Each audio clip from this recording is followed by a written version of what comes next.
সূরা ফাতিহার কিছু ব্যাপার সত্যি অসাধারণ, আমার কাছে এগুলো অতুলনীয় মনে হয়।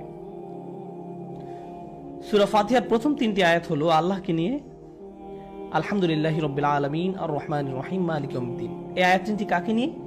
আল্লাহকে নিয়ে। আর শেষ 3টি আয়াত ইহদিনাস সিরাতাল মুস্তাকিম সিরাতাল লাযিনা আন'আমতা আলাইহিম গায়রিল মাগদুবি আলাইহিম ওয়ালাদ-দাল্লিন। এই 3টি আয়াত হলো আমাদেরকে নিয়ে। আচ্ছা, এখন মাঝের একটা আয়াত আছে। এই মাঝের আয়াতে বলা আছে আমরা আল্লাহকে কি দিতে চাই আর আল্লাহর কাছ থেকে আমরা কি চাই। আমরা আল্লাহকে দিতে চাই আমাদের আনুগত্য, আর আল্লাহর কাছ থেকে আমরা চাই সাহায্য। অন্যভাবে বলা যায় সূরা ফাতিহার শুরুটা হলো আল্লাহকে নিয়ে, মাঝের অংশটা হলো আল্লাহ এবং আমাদেরকে নিয়ে, আর শেষের অংশটা হলো আমাদেরকে নিয়ে। সূরাটি সুন্দর করে ভারসাম্য করা, আল্লাহ, আল্লাহ এবং আমরা, আমরা।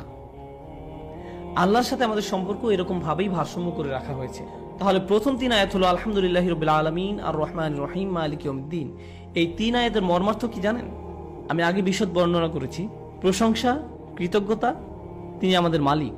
তিনি এতটাই ভালোবাসেন যে আমরা তার আদেশ অমান্য করলেও তিনি সাথে সাথে শাস্তি দেন না, কিন্তু বিচার দিবসে সবাইকে জবাবদিহিতা করতে হবে। এই সব কিছুর উপসংহার হলো আমি তোমার আনুগত্য করতে রাজি, আমি তৈরি। এটা আরবিতে কিভাবে বলি আমরা? ইয়াকা না'বুদু। মানে প্রথম অংশের উপসংহার হলো ইয়াকা না'বুদু। এর পরের অংশটা কি?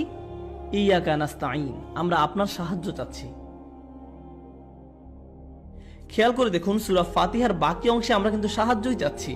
আমাদের সঠিক পথে পরিচালিত করুন, তাদের পথ যাদেরকে আপনি কবুল করেছেন, তাদের পথ নয় যারা পথভ্রষ্ট। এগুলো কি সব সাহায্য চাওয়া নয়? মানে ইয়াকা না'বুদু হলো প্রথম অংশের উপসংহার, আর ইয়াকা নাস্তাঈন হলো পরের অংশের সূচনা।